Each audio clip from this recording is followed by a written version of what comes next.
Hi there, my name is Andrea, and this is High Literature, a program where I introduce books and comic books to you, the viewer. Um, I've been doing comic books for the last couple videos, and I was saying that I was going to go back to books for a little while because I miss them. And I decided to do something with this monstrous book. It is the complete and unabridged Les Misérables by Victor Hugo.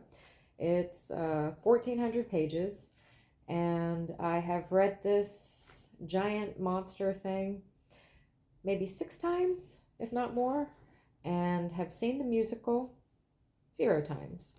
I don't know how many people can say that, because boy, I know that musical is popular, but I've never seen it, have no interest in seeing it. For me, Les Miserables is Victor Hugo. It is an absolutely wonderful book, and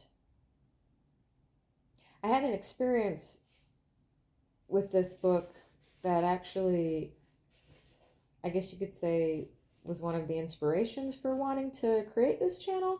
I was sitting in a break room at work years ago and overheard a conversation between two people about books. So as I'm eating, I'm eavesdropping, just curious what they're talking about. And one person starts to say how they're reading Les Miserables for a class. And I was so excited for them and got so upset when I heard them go on to say how they thought the book was very boring and tedious and would just go on and on and on. And they particularly complained, I remember, about how there was a part in the book they gave as an example that was about a sunset and how this sunset just took forever and it just went on for pages and pages and pages and they found it so boring. And I just wanted to cry because the part they're talking about is one of the most wonderfully heartbreaking parts in the story. It is not about a sunset. And, well, I guess in a way it is because there's a person who's dying while this is happening. So it's their sunset, I guess you could say. But it's just such a great part in this book because one of the main characters towards the beginning is the bishop. And this part that this person was talking about being so boring is actually about how this bishop, who before this part, all the chapters preceding it were going into his character and the kind of person that he was, and just illustrated this figure as being very virtuous and compassionate and just, loving and wonderful and kind and just everything that you would want a person to be, especially one in a religious position in a church, and how even somebody who's virtuous in character can still be flawed and can still make mistakes and can still learn and can still have experiences that show them how they're wrong in something in a way that can help make them be better and stronger.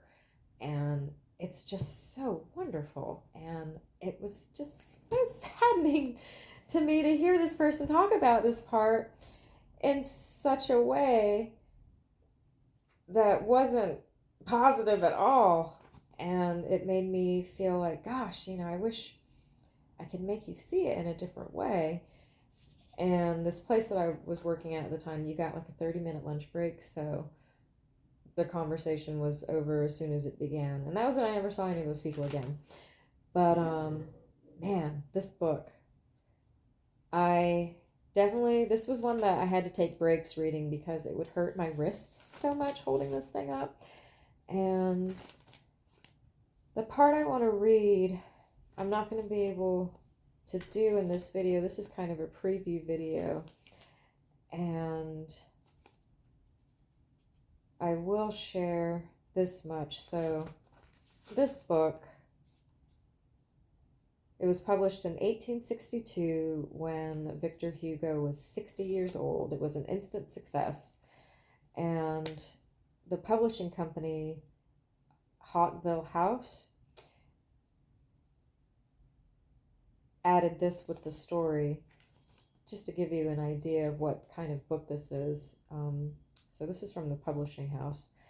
So long as there shall exist, by reason of law and custom, a social condemnation which, in the midst of civilization, artificially creates a hell on earth and complicates the human fatality, a destiny that is divine.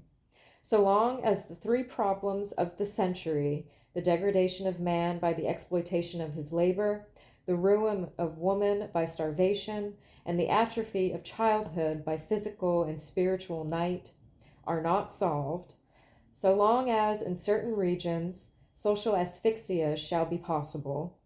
In other words, and from a still broader point of view, so long as ignorance and misery remain on earth, there shall be a need for books such as this. And man, it's so good. It's so good that this giant thing, look how tiny this print is. I read this book 6 freaking times. That's how good this is, if not more. I've lost track of how many times I read this book. But the part that I want to read you is about that boring sunset, and the chapter itself is entitled "The Bishop in the Presence of an Unfamiliar Light." And it's about how there's this man who's basically ostracized from the community, and the bishop feels it's his duty to go visit him, but he just can't bring himself to. And time comes to pass where he comes to find out that this man is actually dying, so he forces himself to go out there. And the experience he has with this man is just amazing. Hello, Kiki. Hi. That's Cleo. Come here. And I think that is my cue to end this video here. But I will be reading that part. Maybe one day I'll read the whole book. I don't know. That's daunting even for me. But yeah, Victor Hugo, Les Misérables. If you ever, I don't know. I know it's a lot, but man, I am telling you, you should really read this book. Now, a magnificent theater musical. I'm sure it is. But boy, I just can't imagine how it can possibly compare to this. He was born in 1802, the son of a high officer in Napoleon's army, spent his childhood against a background of military life. After the Napoleonic defeat, the Hugo family settled in straitened circumstances in Paris, where at the age of 15 he commenced his literary career with a poem submitted to a contest, sponsored by the Académie Française. 24 years later, he was elected to the Academy, having helped revolutionize French literature with his poems, plays, and novels. Entering politics, he won a seat in the National Assembly in 1848, but in 1851 he was forced to flee the country because of his opposition to Louis Napoleon. In exile on the Isle of Guernsey, he became a symbol of French resistance to tyranny. Upon his return to Paris after the Revolution of 1870, he was greeted as a national hero. You're a funny little girl. He continued to serve in public life and to write with unabated vigor until his death in 1885. He was buried in the Pantheon with every honor the French nation could bestow. After I finished reading this the first time, honestly, I think I just picked it up and just read it over again. But there was a reading where after I finished, I decided to read something else of his, and that ended up being The Hunchback of Notre Dame. Wow, that book is so good! Oh! The movie with, what's her name? Margaret. I can't remember her last name. Margaret. She's the mother in The Parent Trap with Haley Mills, but she also plays Esmeralda in The Hunchback. And it's a great movie. I love it. But man, the book. It's so good. It's about half this size, and maybe that's one that I'll read beginning to end. It's worth it. This is worth it too, but golly, I just can't imagine how long this would take. How many videos would it take me to read this entire book? I don't know, maybe one day we'll find out. But in the meantime, I will read that one particular part in the next video. And yeah, I guess that's it. I'll go ahead and finish this now. Thanks. Bye-bye.